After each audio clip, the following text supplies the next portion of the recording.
Hello student, how are you? कैसे हैं आप? मैं हूं आपका अपना मुकेश सर। और डियर स्टूडेंट, आज हम पढ़ने जा रहे हैं बहुत ही जो है एक महत्वपूर्ण टॉपिक है। ठीक है, वास्तविक गहराई एवं आभासी गहराई। और उसके पहले हम पढ़ेंगे उत्क्रमणीयता का सिद्धांत अपवर्तन में। ठीक है, और विभिन्न माध्यमों में प्रकाश का अपवर्तन। ठीक है, तो लेट्स स्टार्ट डियर स्टूडेंट। और इससे पहले अगर नहीं देखे होंगे भैया तो प्रकाश की स्टार्ट हो चुका है, सारे टॉपिक्स कंटिन्यू कराए जा रहे हैं एकदम सीरीज वाइज। ठीक है, तो पहले जाकर के उधर विजिट कीजिए, देखिए।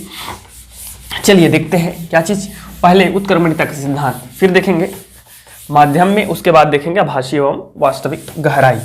ओके, तो क्या है उत्क्रमणीयता का सिद्धांत, ये देखिए। उत्क्रमणीयता का सिद्धांत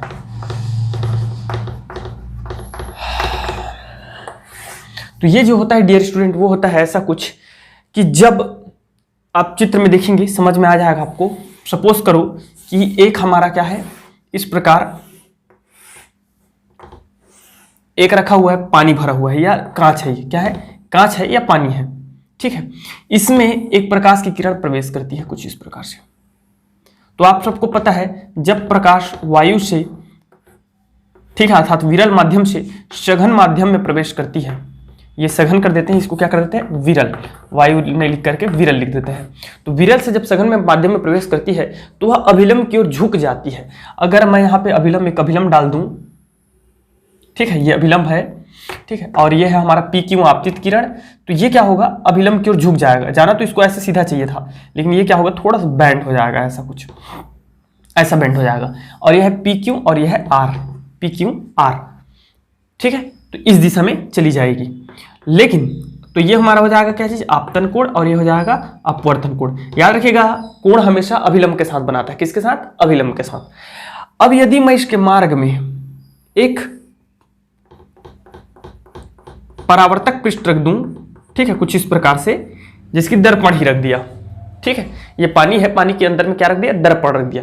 तो होता क्या है डियर, ये जिस मार्ग से आई है उसी मार्ग में वापस चली जाती है। जिस मार्ग से आई है उसी मार्ग में वापस चली जाती है। That is a principle of inverse.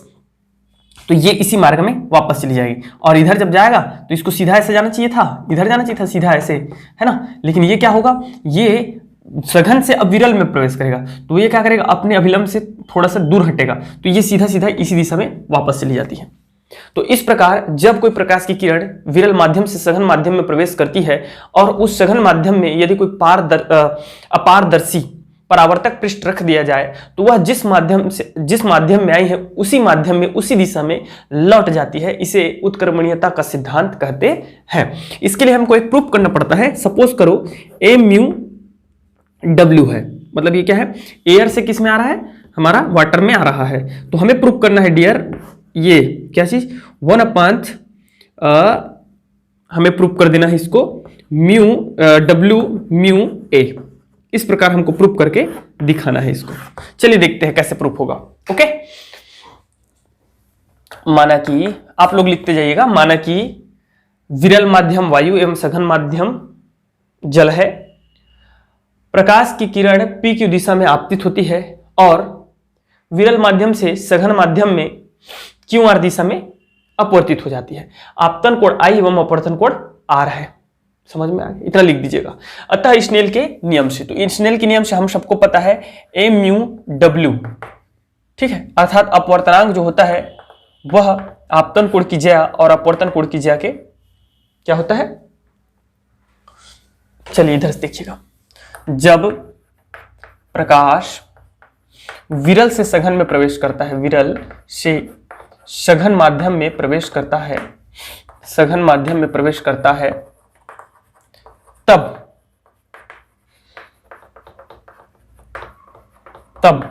आप सबको पता है इस स्थिति में आपतन कोण आई है और अपवर्तन कोण क्या है? आर है। तब आपतन कोण क्या है हमारा?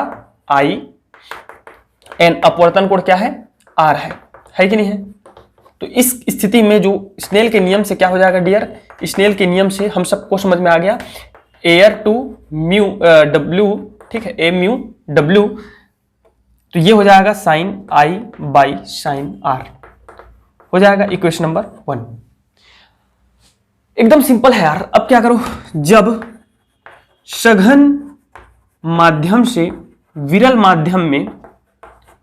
माध्यम में प्रवेश करती है, तब आपतन कोण क्या है बताइए मुझे। आपतन कोण क्या है, आई है, और अपवर्तन कोण क्या है, अपवर्तन कोण हो जाएगा हमारा आर, होगा कि नहीं। तो इस प्रकार डियर फिर से स्नेल के नियम से अब कहां से कहां जा रहे हैं, डब्ल्यू म्यू ए वाटर से किस में प्रवेश कर रहा है, एयर में प्रवेश कर रहा है। तो इस कारण इसका जो है आई नहीं होगा, साइन आई नहीं होगा, ये आपतन कोण इसके लिए क्या हो जाएगा, आर हो जाएगा, आर। तो sine are divided by sine i. Equation number 2। अब इक्वेशन 1 और 2 से देखिए, दोनों को मल्टीप्लाई कर देंगे, 1 मल्टीप्लाई 2, देन ये हो जाएगा M mu W multiply W mu A that is equal to sine I by sine R multiply sine R by sine I. हो गया साइन आई, समझ में आ रहा है सबको अच्छे से। तो दे आर कैंसल्ड, खत्म हो गया जी। तो ये हो जाएगा हमारा m mu W that is equal to, इसको जब उधर ले जाएंगे, यहाँ क्या बचा, एक बचा है, इधर ले जाएंगे तो ये हो जाएगा डब्ल्यू म्यू ए। तो ये चीज हमको क्या करना था, प्रूव करना था। अब ये सिर्फ इसके लिए नहीं होता है, वाटर और देख लीजिए आगे के नहीं आए, सिर्फ वाटर और एयर के लिए नहीं होता है, आप जिसके लिए भी ज्ञात करेंगे उसके लिए ये ऐसा संभव है। जैसे कि वाटर म्यू ग्लास हो गया, ठीक है, जल के सापेक्ष कांच का अपवर्तनांक, तो ये हो जाएगा कांच के सापेक्ष जल का अपवर्तनांक के उल्टा, उसके उल्टा व्युत्क्रम, ठीक है, जल के सापेक्ष कांच का अपवर्तनांक, तो कांच के सापेक्ष जल के अपवर्तनांक का व्युत्क्रम होगा, बस और कुछ नहीं है ये। तो इतना सिंपल और सरल ये जो है उत्क्रमणीयता का सिद्धांत है। अब देखते हैं हम लोग विभिन्न माध्यमों में क्या चीज देखेंगे, विभिन्न माध्यमों में अपवर्तन।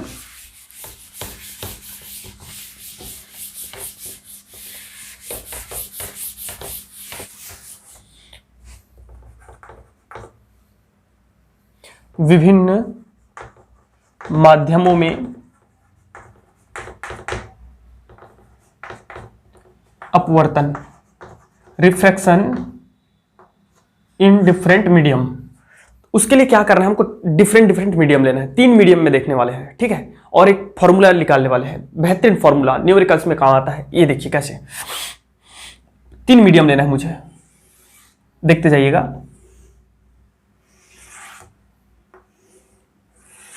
ये फर्स्ट है डियर एयर, ठीक है, सेकंड है डियर वाटर, और थर्ड है हमारा ग्लास, ठीक, ग्लास, और अगेन फिर से हमारा क्या आ जाएगा, एयर, इस प्रकार। तो मीडियम कितने हैं, 3, एयर वाटर ग्लास, दिख रहा है सबको अच्छे से। अब देखो क्या होता क्या है ये समझते हैं। एयर वाटर को थोड़ा सा हम लोग ऐसा वो कर देते हैं ताकि आपको समझ में आ जाए, ज्यादा नजदीक नहीं कर रहा है इसलिए क्योंकि गंदा दिखेगा। ये लीजिए, और एक ग्लास, समझ में आ गया आपको तीनों चीज, वेरी गुड। अब होता क्या है ये सुनिए, प्रकाश किरण आपतित होती है कुछ इस प्रकार, कहां से, P से Q, एक प्रकाश किरण PQ दिशा में आपतित होती है, ठीक है। ये क्या होगा, इसका अभिलंब खींच देता हूं मैं, ये अभिलंब है, तो ये क्या होगा, अभिलंब से थोड़ा से देखो इधर इधर जाना चाहिए था, अभिलंब के थोड़ा से करीब आ जाएगा, अभिलंब की दिशा में आ जाएगा ये, ठीक है जी। तो आपतन कोण मान लो I है और अपवर्तन कोण क्या है, R1 है, ध्यान रखिएगा क्या है, R1 है। समझ में आ रहा है, आना चाहिए था इधर सीधा, लेकिन ये क्या होता है, अभिलंब की ओर झुक जाता है। मैं पहले भी पढ़ा चुका हूं, जब विरल माध्यम से सघन माध्यम में प्रवेश करता है तो वह अभिलंब की ओर झुक जाता है, और जब विरल माध्यम से सघन माध्यम से विरल माध्यम में निकलता है तो दूर हटता है। समझ में आ रहा है एक चीज। अब क्या होगा डियर, अब देखो भाई PQ, ठीक है, आपतित, QR अपवर्तित किरण, लेकिन इस माध्यम के लिए QR आपतित किरण हो जाएगा, क्या हो जाएगा, आपतित किरण हो जाएगा, QR आपतित किरण हो जाएगा, ठीक है, QR आपतित किरण हो जाएगा। और ये देखिए सघन से फिर सघन में, उससे भी ज्यादा सघन में। अब इसके लिए ये विरल का काम कर रहा है, ये सघन है, कहां से ज्यादा सघन होता है, with respect to air water. तो ये क्या होगा, इसको जाना चाहिए था इधर, लेकिन अगेन ये क्या होगा, झुक जाएगा इस प्रकार, समझिए बात को, ठीक है। इसके लिए आपतन कोण क्या होगा, तो मैं एक चीज मैं आपको पढ़ाया हूं, एकांतर कोण, एकांतर कोण, दैट इज अ एकांतर कोण, समझ में आ रहा है। तो ये हमेशा क्या होता है डियर, ये दोनों इक्वल होते हैं, अगर ये थीटा है और ये फाई है तो थीटा इज इक्वल टू क्या होगा, फाई होगा। चाहे ऐसा देख लीजिए, दो समांतर रेखाओं को, पैरेलल लाइंस को जब एक ट्रांसवर्सल लाइंस काटता है प्रतिच्छेदी रेखा काटता है तो जहां जेड बनता है वो दोनों आपस में क्या होते हैं, इक्वल होते हैं। अब इसको एन देखो चाहे जेड देखो, समझ में आ रहा है। तो यहाँ पे हम देख रहे हैं क्या चीज है, एन बन रहा है, तो ये और ये इक्वल हो जाएगा, ठीक है। तो इसको आप लोग लिख दीजिए R1, ठीक है। बट ये और ये डिफरेंट होगा, ये और ये डिफरेंट होगा। रीजन क्या है इन दोनों का डिफरेंट होने का, क्योंकि ये जो है थोड़ा अभिलंब की ओर झुक जा रहा है, इसको सीधा जाता है तो बराबर होता, तो इसको मैं मान लेता हूं क्या है R2, समझ में आ रहा है, R2 मान लिया। अब देखो अब हो क्या रहा है, अब अगेन ये जो है सघन माध्यम से अब किस में प्रवेश करेगा, विरल माध्यम में प्रवेश करेगा।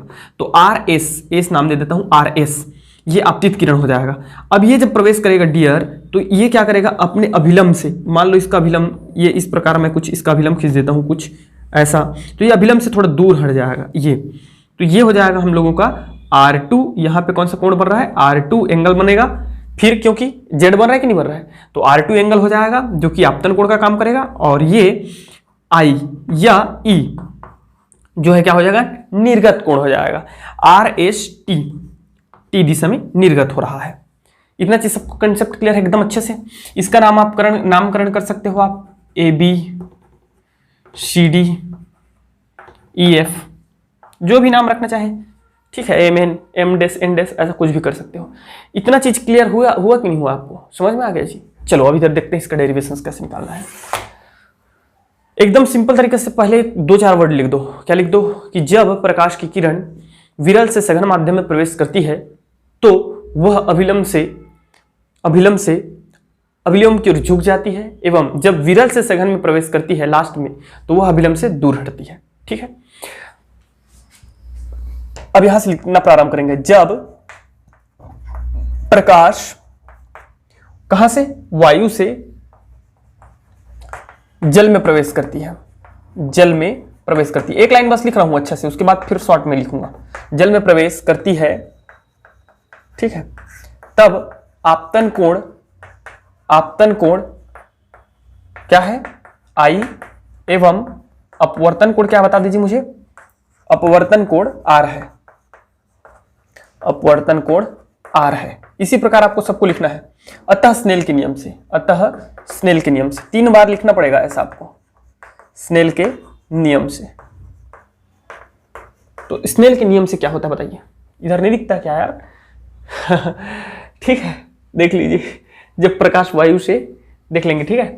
तो क्या हो जाएगा स्नेल के नियम से, आप सबको पता है, M mu W, air mu water, that is equal to sine I by sine R1। क्योंकि आपतन कोण I है, आपतन कोण बटे अपवर्तन कोण होता है, आपतन कोण की ज्या और अपवर्तन कोण की ज्या के अनुपात को ही हम स्नेल का नियम कहते हैं और इसी को अपवर्तनांक कहते हैं, समझ में आ रहा है। तो यहां हो जाएगा sine I by sine R1, ठीक है। इसी प्रकार अब मैं लिखूंगा शॉर्ट में, इसी प्रकार अब कहां से कहां प्रवेश कर रहा है भैया, वाटर से ग्लास में प्रवेश कर रहा है, ठीक है, वाटर से ग्लास में।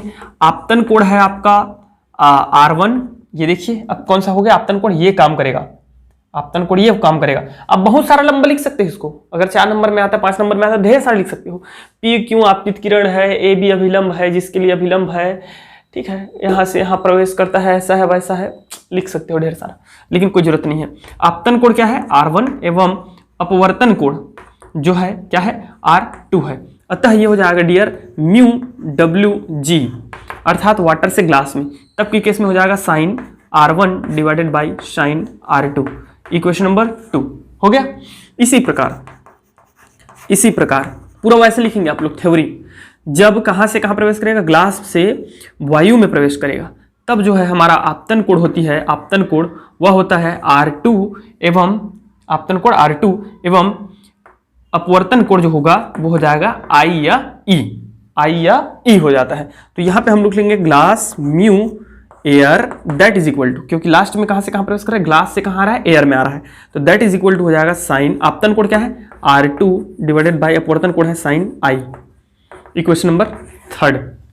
इतना सबको एकदम अच्छे से क्लियर है। चलिए अब लेट्स क्या करते हैं, अब तीनों इक्वेशंस का मल्टीप्लाई कर देते हैं, 1 मल्टीप्लाई 2 मल्टीप्लाई 3, देन डियर ये हो जाएगा A mu W multiply W mu G multiply G mu A, that is equal to हो जाएगा sine I divided by sine R1 multiply sine R1 divided by sine R2 multiply sine R2 divided by sine I। हुआ कि नहीं? तो देखो सब लोग, R1 से R1, साइन R2 से R2, साइन I से साइन I, क्या हो जाएगा? 1 हो जाएगा। होगा कि नहीं होगा? तो किसी को नोट करना होगा, पूरा कर लो भैया, इसको छाप लो, ठीक है, छाप लीजिए पॉज करके। तो इस प्रकार हमारा आया क्या, ये चीज बताइए आप। फाइनली हमारा जो आया है M mu W multiply W mu G multiply G mu A that is equal to आ गया 1। आ गया। आपको करना क्या है मैं बता रहा हूं, आपको करना क्या है, इसको छोड़ देना। क्यों छोड़ोगे मैं बता रहा हूं, डब्ल्यू म्यू जी को इधर ही रख देना, एम म्यू डब्ल्यू और डब्ल्यू म्यू जी को इधर रख दो, और ये जो लास्ट वाला है ना इसको इधर साइड में भेज दीजिए। तो ये बटे में आ जाएगा, इस साइड आएगा, तो ठीक है। अब इसको क्या करना है, आप सबको अभी जस्ट उत्क्रमणिता का सिद्धांत समझाया हूं, तो उसके अकॉर्डिंग हमारा क्या होता है, G mu A that is equal to, हम लोग लिख सकते हैं ए म्यू जी। लिख सकते हैं कि नहीं लिख सकते यार? कांच का वायु के सापेक्ष अपवर्तनांक, तो वायु के सापेक्ष कांच के अपवर्तनांक का व्युत्क्रम होगा। होगा कि नहीं होगा? तो ये जो नीचे में है डियर, इसके जगह में जब मैं इसको रखूंगा, ठीक है, तो 1 बटे रखूंगा। क्या रखूंगा? ऐसा इधर देख लो, 1 बटे रख दूंगा, इसके जगह में रख दूंगा मैं ए म्यू जी। जी म्यू ए के जगह में 1 बटे ए म्यू जी, तो ये चला जाएगा पलट के ऊपर, जाएगा कि नहीं जाएगा? तो ये हो जाएगा हम लोगों का A mu W multiply W mu G that is equal to A mu G हो जाएगा। हो गया। अब क्या करूं, देखो म्यू डब्ल्यू जी बराबर, इसको इधर भेज दीजिए, ए म्यू जी डिवाइडेड बाई क्या आ जाएगा, ए म्यू डब्ल्यू। ए म्यू डब्ल्यू समझ में आ रहा है? ये नीचे आ जाएगा। आ गया। अब ये क्या है बताओ, वायु के सापेक्ष कांच का अपवर्तनांक। तो वायु के सापेक्ष कांच का अपवर्तनांक नहीं बोल के हम सीधा सीधा बोलते हैं कांच का अपवर्तनांक, अर्थात निरपेक्ष अपवर्तनांक। इसको बोलते हैं कांच का अपवर्तनांक, इसको बोलेंगे जल का अपवर्तनांक। तो ये हो जाएगा W mu G that is equal to mu G, ठीक है, mu G divided by mu W. Formula है भैया, फॉर्मूला है, काम आएगा, बहुत काम आएगा, ठीक है। तो याद रखिएगा, देख लीजिए, A mu G that is equal to mu G by mu W. समझ में आ रहा है? तो यदि ये रहेगा 1 म्यू 2 रहेगा, कोई भी हो सकता है, 1 के जगह में कोई भी माध्यम और 2 के जगह में कोई दूसरा माध्यम है, तो ये हमेशा आपको देगा म्यू 2 डिवाइडेड बाई म्यू 1। ध्यान रखिएगा, म्यू 1 डिवाइडेड बाई म्यू 2 नहीं, ये पलट जाता है यार, पलट जाता है। आप समझो चीजों को, समझो, पलट जाता है, ठीक है। जिसकी डायमंड है, म्यू वाटर है, तो ये हो जाएगा आपका, इसको हम लिख सकते हैं mu W divided by mu D, हीरा के सापेक्ष जल का अपवर्तनांक, ठीक है। ऐसा, तो इस चीज को याद रखिएगा। न्यूमेरिकल क्वेश्चन जेई नीट्स वगैरह में बहुत काम आता है, बहुत काम आता है डेफिनेटली। यहां से कम प्रकाशिकी एक ऐसा चैप्टर है जहां से नीट जेई में हर साल 2 से 3 प्रश्न तक आते हैं, हर साल आते हैं, ठीक है। तो इन चीजों को आप थोड़ा ध्यान से और अच्छे से पढ़ें। चलिए देखते हैं वास्तविक एवं आभासी गहराई।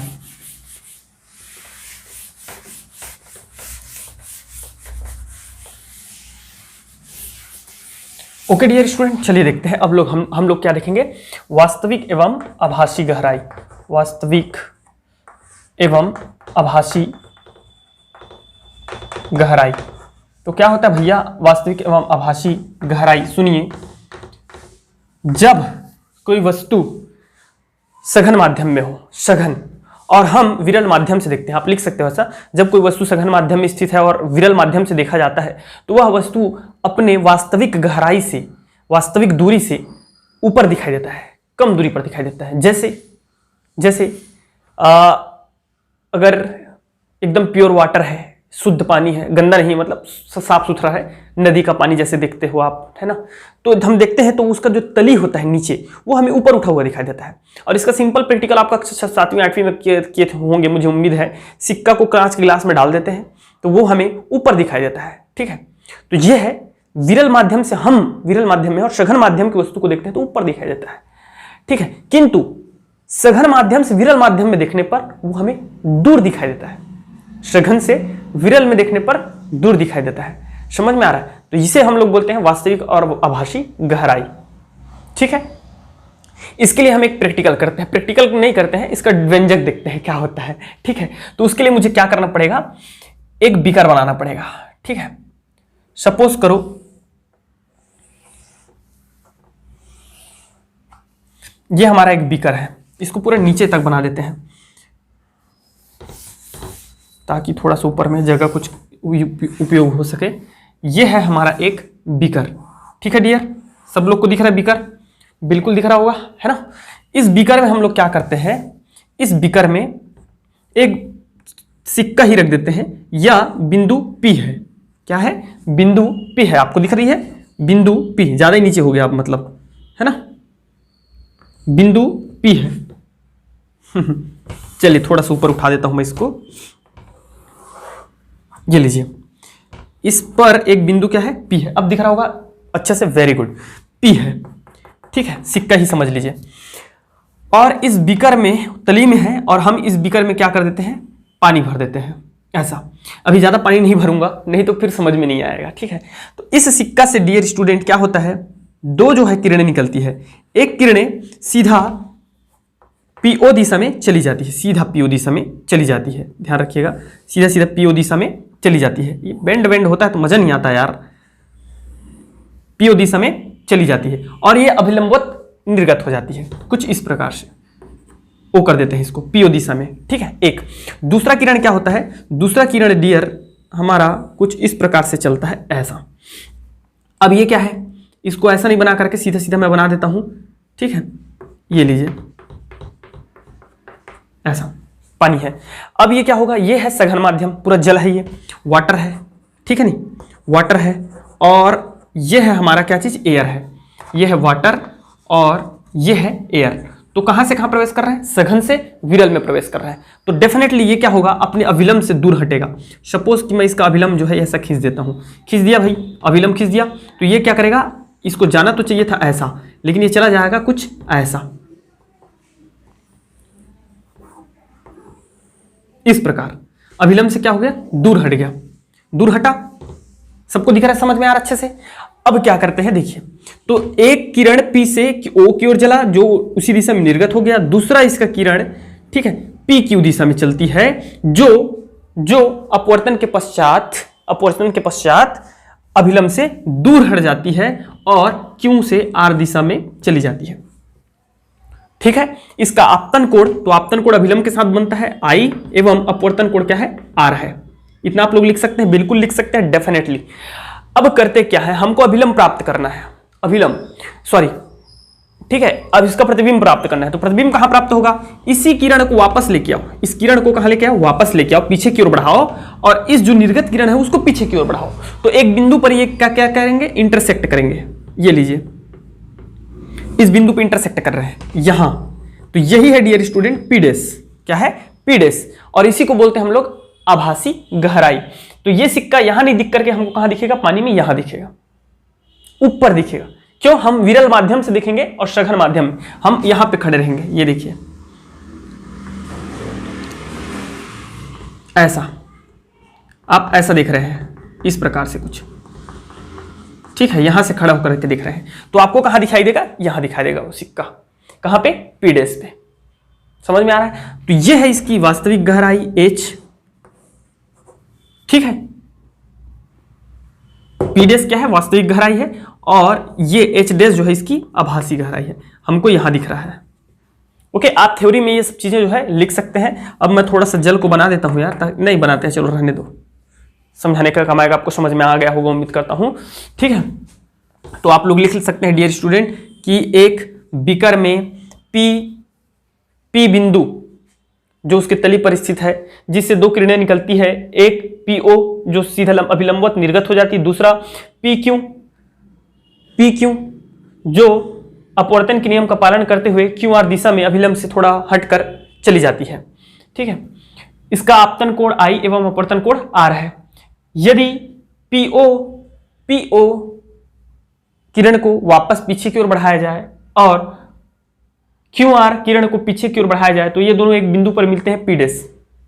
वह इसकी आभासी गहराई को प्रदर्शित करता है, अर्थात बिंदु P डैश पर दिखाई पड़ती है।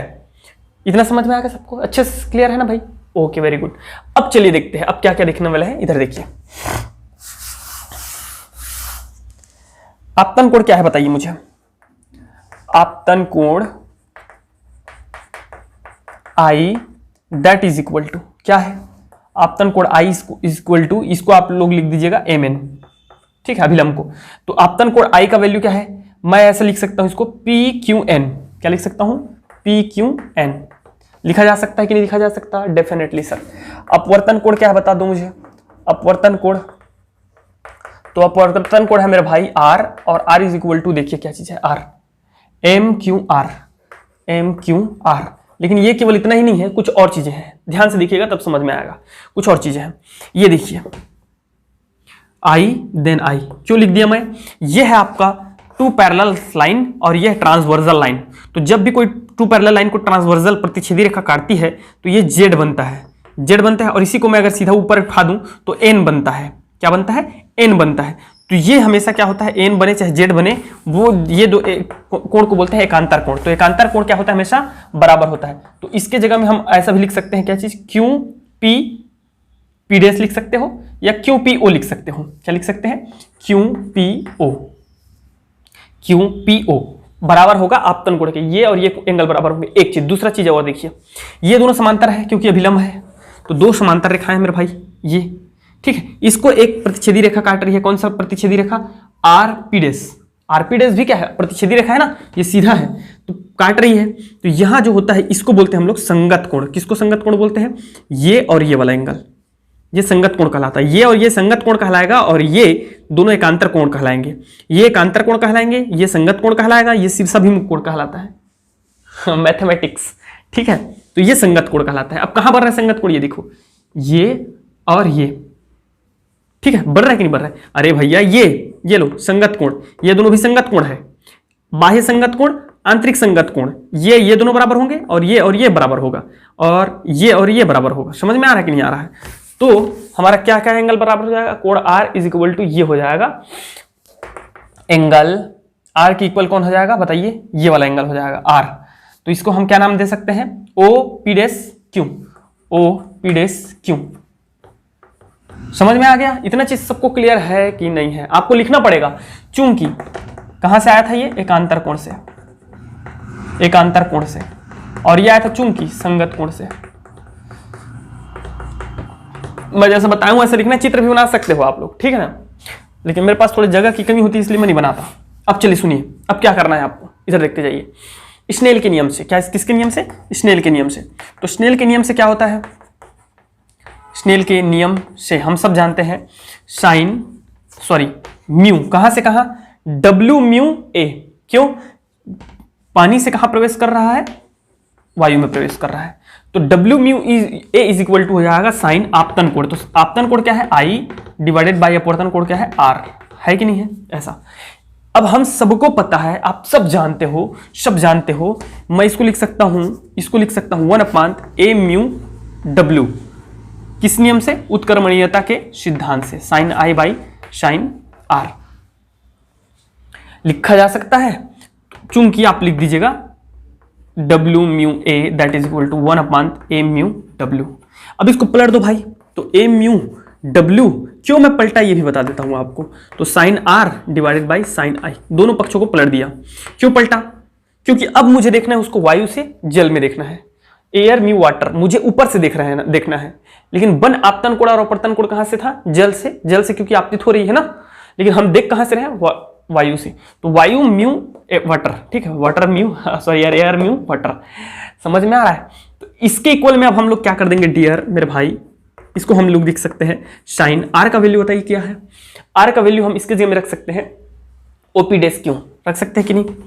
ओपी डैश क्यू रखा जा सकता है, डिवाइडेड बाई साइन आई के जगह में क्या रख सकते हैं? ये देखिए क्यू पी ओ, ये भी मैं रख सकता हूं, लेकिन मुझे रखना ये है। क्यों रखना है आगे पता चलेगा आपको।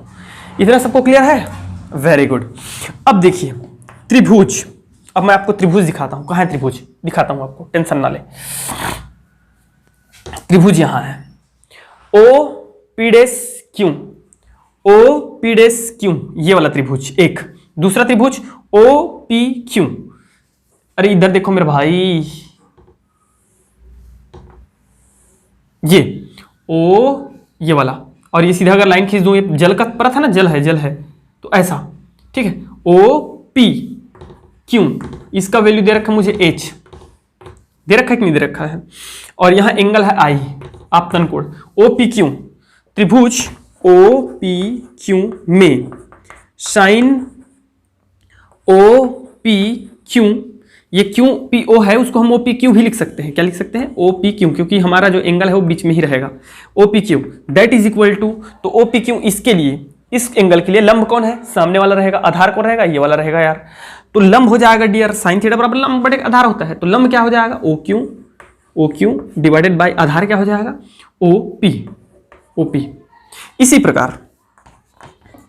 प्रकार हम सबको पता है त्रिभुज ओ पी डेस क्यू में, देखिए छोटा वाला में, देखिए जो यहां से बना हुआ है, ऐसा बना हुआ है, यहां पी डेस है, ये देखिए ये लाइन आ रही है ना रेखा, ये देखो, ये आगे बढ़ाऊंगा पीछे बढ़ाऊंगा तो ओ पी डेस क्यू, इस वाले त्रिभुज में देखेंगे तो यहां इस वाले में हम किसके लिए देखेंगे? Sign O P dash Q के लिए देखेंगे। ओ पी डेस क्यू के लिए, इसके लिए आर के लिए, तो इसके लिए हमारा लंब है सामने की भुजा, मतलब ओ क्यू डिवाइडेड बाय आधार है ओ पी डेस। समझ में आ गया? इन दोनों वैल्यूज को आपको कहां रखना है? यहां पे पुट कर देना है, यहां पे रख देना है, तो कुछ निकल के आएगा। चलो रखो। तो अब मैं कहां रखूं? तो मुझे मिटाना पड़ेगा, ठीक है। तो चलिए इसको नोट करना होगा, पॉज करके वीडियो को नोट कर सकते हैं, ठीक है, या फिर यहां थोड़ा सा देख लेते हैं। अब क्या होगा देखिए, यहां पे वैल्यूज रखिए, क्या है? A mu W, air mu water, that is equal to हो जाएगा हम लोगों का sine O P dash Q की जगह मैं रख सकता हूं, ओ पी डेस क्यू की जगह में रख सकता हूं O Q divided by O P dash, और बटे साइन इसके जगह में रख सकते हैं डियर O Q divided by O P, रखा जा सकता है। दे आर कैंसल्ड एंड ये हो जाएगा आपका A mu W that is equal to O P बटे ओ पी डेस। होगा कि नहीं होगा? नोट कर लीजिए इसको, अब मिटाएंगे, होगा? चलिए इसको नोट कर लीजिए यहां तक। ओके डियर, अब देखिए क्या करना है। अब इस सबको मिटा देते हैं हम, ठीक है। थोड़ा सा बस और बच गया। क्या चीज? ये देखो क्या आ गया भाई, ये देखो A mu W that is equal to O P divided by O P dash, ठीक है। माना कि वास्तविक गहराई h एवं आभासी गहराई h डेस है, तब आप सब इसके जगह में हम लोग क्या रख सकते हैं? ये देखिए वैल्यूज रख दीजिए। तो A mu W that is equal to वास्तविक गहराई h और आभासी गहराई h डेस बना हुआ है, आप उधर से देख लेंगे। समझ में आ गया? तो ये आ जाता है, ठीक है जी, ये आ जाता है कांच का अपवर्तनांक। आप लोग लिख सकते हैं कांच का अपवर्तनांक म्यू, क्योंकि ये निरपेक्ष अपवर्तनांक है, वायु से कांच जल में प्रवेश कर रहा है, तो जल का अपवर्तनांक जो हो जाएगा h बाई एच डेस, अर्थात वस्तु के वास्तविक गहराई। और आप लोग निकाल सकते हो यदि वस्तु, लेकिन नाप कैसे सकोगे? कहाँ पे है वस्तु को कैसे पता चलेगा आपको? उसका भासी प्रतिबिंब कितना दूरी पर बन रहा है कैसे पता चलेगा? तो इसके माध्यम से निकाल सकते हो। वास्तविक गहराई आप नाप लीजिए, वास्तविक गहराई कितना है वो तो नाप ही सकते हैं। इस बीकर का मैं लंबाई नाप सकता हूं, लेकिन इसका नाप नहीं सकता, क्योंकि ये मुझे आभास हो रहा है, वास्तव में यहां नहीं है। तो उसको मैं केवल गणना के द्वारा निकाल सकता हूं, प्रैक्टिकल नहीं निकाल सकता, सिर्फ उसको गणना के द्वारा निकाला जा सकता है, क्योंकि मुझे जल का अपवर्तनांक पता है। तो जल का अपवर्तनांक पता है, तो जल का अपवर्तनांक मैं रख दूंगा यहाँ पे, ठीक है। जल का अपवर्तनांक रख दूंगा 1.34 ऐसे समथिंग कुछ होता है, ठीक है, मैं बताता हूँ आपको ये, और मल्टीप्लाई इसका वास्तविक गहराई। तो आप इसका वैल्यू निकालना चाहेंगे तो h बाई क्या कर देंगे? वास्तविक गहराई बटे म्यू कर देंगे, तो आपको h डेस का मान जो है आभासी गहराई निकल के आ जाएगा। समझ में आ गया कि नहीं आया? बता दो मुझे पहले, आ गया ना भाई? लेकिन इसमें थोड़ा सा और चीज निकाल लेते हैं। क्या? विस्थापन कितना विस्थापन हुआ उसके गहराई में, तो वो निकालेंगे d बराबर d। अगर विस्थापन को हम लोग d मान लेते हैं, मतलब ये है d पी डेस को d बोलते हैं। विस्थापन यहां से यहां तक विस्थापित हो गया, तो d बराबर क्या हो जाएगा? पूरे OP पूरा में से क्या कर दो? घटा दो आप पी डेस को। तो हमको विस्थापन जो है, सॉरी यार गलत कर दिया मैं, पी डेस को नहीं, पूरा में से OP डेस में से OP को ओपी में से ओपी डैश को घटा दीजिए, ओपी डैश, अरे इतना में से इतना को घटा देंगे तो इतना नहीं निकलेगा क्या, निकल जाएगा। तो क्या चीज है ये, ओपी क्या है, एच माइनस एच डैश, तो ये होता है विस्थापन, संपूर्ण लंबाई में से, गहराई में से उसका भासी गहराई को घटा दीजिए, ठीक है। तो इसमें थोड़ा सा और करेक्शन हम लोग कर देते हैं, कितना, इधर देखिए, चलिए इस वैल्यूज को आप लोग यहाँ रख सकते हैं, कहाँ रख सकते हैं, ये देखो मैं बता रहा हूँ आपको कहाँ रख सकते हैं। तो D बराबर हो जाएगा H, ठीक है, H डैश का वैल्यू निकालिए यहाँ से, क्या हो जाएगा, H डैश बराबर हो जाएगा H by m mu W, ठीक है।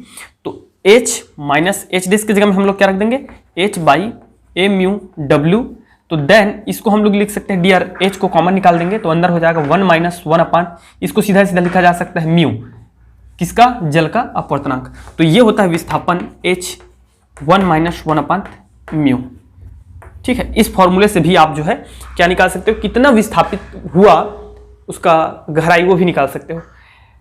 D का मान निकालना है मुझे, तो D बराबर क्या हो जाएगा, H का मान मैं जानता हूं, अरे भाई बीकर का गहराई तो जानते ही है ना, और जल का अपवर्तनांक भी जानते हैं, वैल्यू उसको रख दीजिए, निकल जाएगा, समझ में आ गया। तो आज के लिए बस इतना ही, कल नेक्स्ट क्लास में हम लोग देखेंगे क्या चीज, क्रांतिक कोण, मोस्ट टाइम पे है ना, क्रांतिक कोण पूर्णांतरिक परावर्तन, रे भैया, मरीचिका, मृग तृष्णा, ठीक है, रेत में, रेगिस्तान में जो बंजारे होते हैं या जो ऊँट चलाने वाले होते हैं उनको, अरे यार तो कॉमन हो गया है यार, आजकल तो हर जगह बंजर हो गया है, रेगिस्तान हर जगह हो गया है। कौन सा रेगिस्तान, एस्फाल्ट का रेगिस्तान, ठीक है, जगह जगह सड़क बन गया। सड़क में देखियो कभी जब ढलान या ढलान में रहते हो तो देखियो कहीं दूर ऐसा लगता है कि जिसकी पानी भरा हुआ है, गर्मी के दिनों में देखना पानी भरा हुआ है, तो उन सब रीजंस को हम लोग जानेंगे कैसे होता है वो चीज़, ठीक है। अच्छा इनका वो तो देख लो यार, क्या बोलते हैं, जो अभी हम लोग पढ़े हैं उसका एग्जाम्पल तो देख ले, क्या है। पहला भैया सुनिए, थ्योरी आप लिख सकते हो, थ्योरी में कोई प्रॉब्लम नहीं है। एग्जाम्पल है, तली उठी हुई दिखाई देती है, तालाब का या नदी का तली उठी हुई दिखाई देता है, तल, क्या कारण लिखोगे, यही कारण लिखोगे। आप थ्योरी लिखना सीख जाओ, लंबा चौड़ा फेंक देना, लेकिन सारगर्भित बात इतना रहेगा कि प्रकाश किरणें सघन माध्यम से विरल माध्यम में प्रवेश करती है तो वह अपने अभिलंब से दूर हट जाती है, जिसके कारण उसका वास्तविक आभासी गहराई वास्तविक गहराई से कम हो जाता है। फॉर्मूला दे देना इस फार्मूले को, इस सूत्र से ऐसा करके, ठीक है। बाकी सब वही लिखना है फेंक के, जो भी लिखना रहेगा, ठीक है। इसी प्रकार होता है, सूर्य जो है क्षितिज के नीचे होने पर भी हमको क्षितिज के ऊपर दिखाई देता है। क्यों, क्षितिज मतलब होता है यदि हमारा पृथ्वी है, ये हम कहीं यहाँ पर हैं, हम कहीं यहाँ पर है, ठीक है, यहाँ पर हम हैं, तो यदि सूर्य यहाँ आ गया, सूर्य यहाँ पर है, ठीक है, तो फिर भी हमको ये यहाँ पे दिखाई देता है सूर्य। ऐसा क्यों, ऐसा क्यों, यदि हम यहाँ हैं तो सूर्य दिखना नहीं चाहिए लेकिन दिखाई देता है, रीज़न क्या है। देखो भाई, यहाँ वायुमंडल है, पृथ्वी के समीप क्या है, वायुमंडल है, इधर नहीं है, इधर नहीं है, सूर्य के पास वायुमंडल नहीं है, बीच पूरा क्या है हमारा निर्वात है। तो सूर्य की किरणें जब विरल माध्यम से सघन माध्यम में प्रवेश करती है, विरल माध्यम से सघन माध्यम में प्रवेश करती है, तो यह क्या होता है, अभिलंब की ओर झुक जाती है। थोड़ा सा इसको ऐसा बना देता हूं, अभिलंब की ओर झुक जाती है, और यह होता है फिर ये प्रवेश करी तो ये होगा, इसका अभिलंब कैसे बना देंगे, ये ऐसा, तो ये अभिलंब की ओर झुक जाएगी, ऐसा झुक जाएगा।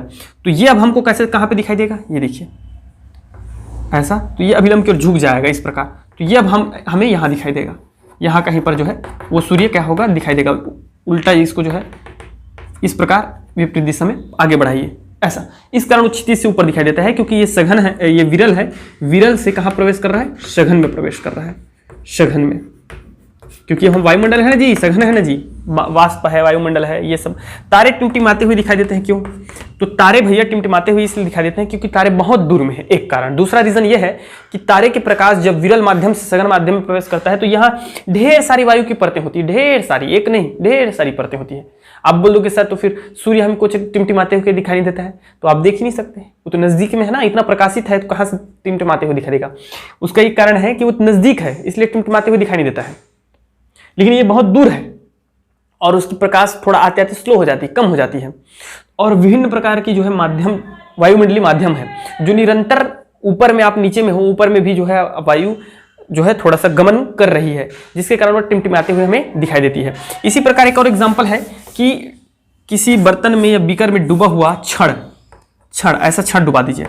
तो ये छड़ अगर हम डुबाते हैं तो ये हमें मुड़ी हुई दिखाई देती है। कैसे मुड़ी हुई दिखाई देती है? यदि यहाँ हमारा क्या है, पानी यहाँ तक भरा हुआ है, तो ये ऐसा नहीं बनेगा। वास्तव में एक्चुअल में इसका ये देखिए, यहाँ से ये अपवर्तन हो जाएगा यहाँ से। तो ये कैसे दिखाई देगा हमको?